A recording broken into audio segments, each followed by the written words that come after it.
Komunikasi telah menjadi hal yang sangat fundamental dalam kehidupan masa kini. Perkembangan teknologi komunikasi dan informasi yang pesat dari masa ke masa membuat manusia berkomunikasi dalam bentuk-bentuk yang tidak pernah terbayangkan sebelumnya. Bertukar kabar bukan lagi menjadi hal yang sulit untuk dilakukan.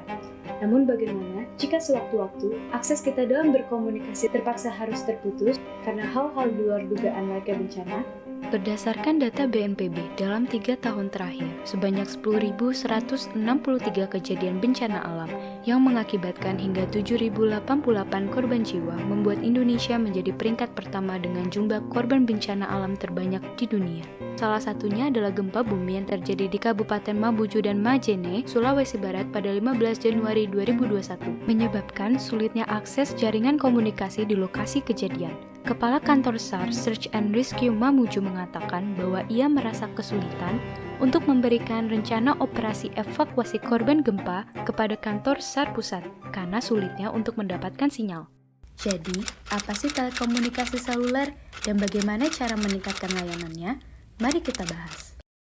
Terdapat 3 komponen penting dalam bagaimana layanan komunikasi itu dapat bekerja, yaitu user equipment, base transmission station, dan core network. Lalu bagaimana suatu mobile phone dapat membuat panggilan telepon? Saat kamu berbicara, HP yang digunakan akan menangkap suara menggunakan mikrofon, lalu merubah sinyal suara menjadi sinyal digital. Sinyal digital ini akan dikirimkan oleh antena dalam bentuk gelombang elektromagnetik. Apabila sinyal elektromagnetik tadi masih dalam cakupan suatu sel, maka BTS pada sel tersebutlah yang akan menerimanya. BTS ini merupakan akses utama antara mobile phone kamu dengan core network yang akan melanjutkan panggilan tersebut agar bisa sampai pada penerima yang kamu tuju. Tidak jarang, saat terjadi bencana, BTS menjadi rusak atau bahkan tidak dapat berfungsi. Ditambah lagi dengan skema lokasi evakuasi yang padat traffic, mengakibatkan sulitnya mendapatkan akses layanan dari operator. Adakah solusi agar layanan komunikasi tetap lancar saat terjadi bencana? 5G adalah solusinya. Pada era 5G nanti, memungkinkan kita untuk menggunakan BTS dengan teknologi antena Massive MIMO dan beamforming. Massive MIMO adalah teknologi komunikasi multi-user antara suatu pemancar dengan penerima dalam jumlah besar. Sehingga, kapasitas kanal pun jadi semakin besar dan operator menjadi semakin mudah untuk memenuhi tuntutan layanan dengan data traffic yang tinggi, seperti di daerah lokasi evakuasi bencana. Keunggulan Massive MIMO terletak pada pemberian kapasitas yang lebih besar dari teknologi sebelumnya. Dapat dilihat bahwa antena SISO single input single output ini hanya menyediakan satu jalur masuk dan keluar. Sistem ini masih diterapkan dalam teknologi 3G. Antena 2x2 MIMO dan 4x4 MIMO masih diterapkan dalam teknologi 4G. Lalu hadirlah antena Massive MIMO yang berukuran lebih dari 16x16 MIMO dan bisa mencapai hingga 100x100 MIMO. Tentunya akan memberikan jalur lebih banyak dan kapasitas yang lebih besar. Selanjutnya adalah beamforming. Beamforming sendiri merupakan proses yang memungkinkan pengaturan arah radiasi antena dengan mengubah-ubah beda fase tertentu antar elemen antena. Sehingga ketika BTS ini dipasangkan teknologi Massive MIMO dan beamforming, kita dapat mengarahkan pola radiasi antena tersebut sesuai dengan kebutuhan di lokasi terkena bencana, agar area bencana tersebut mendapatkan kapasitas kanal yang besar dan memperkecil kemungkinan terjadinya susah sinyal.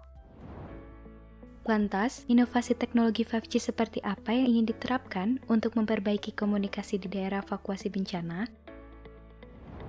Sebenarnya pada teknologi sebelumnya, kita biasa menggunakan small cell BTS yang ditaruh pada lokasi yang padat traffic. Karena jangkauannya yang kecil, small cell BTS ini harus dipasangkan secara banyak. Pemasangan tersebut membutuhkan biaya yang sangat mahal dan waktu yang cukup lama, sehingga kurang efektif penerapannya untuk evakuasi bencana.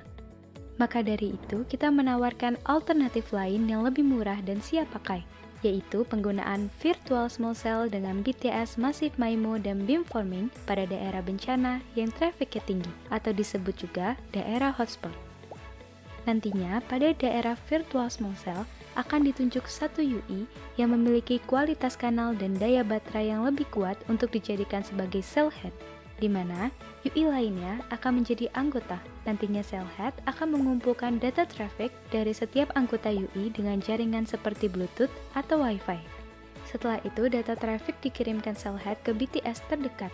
Penggunaan virtual small cell ini nantinya dapat meningkatkan kualitas dan kapasitas dari jaringan 5G di daerah pengevakuasian bencana tersebut.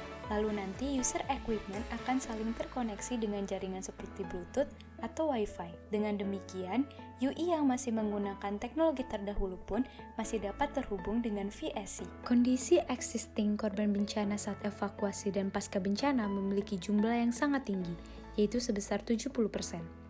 Ketika teknologi millimeter wave 5G hadir nanti, gangguan komunikasi seperti sinyal ataupun lainnya dapat berkurang, sehingga proses evakuasi lancar dan menekan jumlah korban jiwa.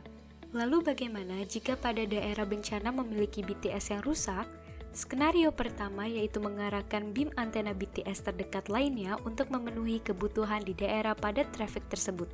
Dan pada skenario kedua, apabila tidak ada lagi BTS terdekat yang dapat menjangkau daerah padat traffic tersebut, maka penerapan virtual small cell pada teknologi terbarukan seperti UAV atau dikenal sebagai drone juga bisa dijadikan sebagai solusi. Dengan penerapan teknologi ini, pastinya akan membantu untuk mencakup daerah terpencil di luar dari jangkauan suatu BTS pada lokasi bencana. Dengan tahapan konstruktif yang kami rancang, kami yakin pada tahun 2030, VSC mampu diimplementasikan untuk area bencana di seluruh wilayah Indonesia. Dengan adanya teknologi 5G, maka akan terbentuk sistem informasi terintegrasi dengan konektivitas tinggi yang membuat proses komunikasi antar pihak berwenang dan korban jiwa di lokasi evakuasi terjalin tanpa gangguan, sehingga korban bencana dapat berkurang secara signifikan. Kami percaya lebih cepat ditanggapi akan lebih banyak jiwa yang terselamatkan. Oleh karena itu, mari kita bekerja sama demi Indonesia yang lebih baik.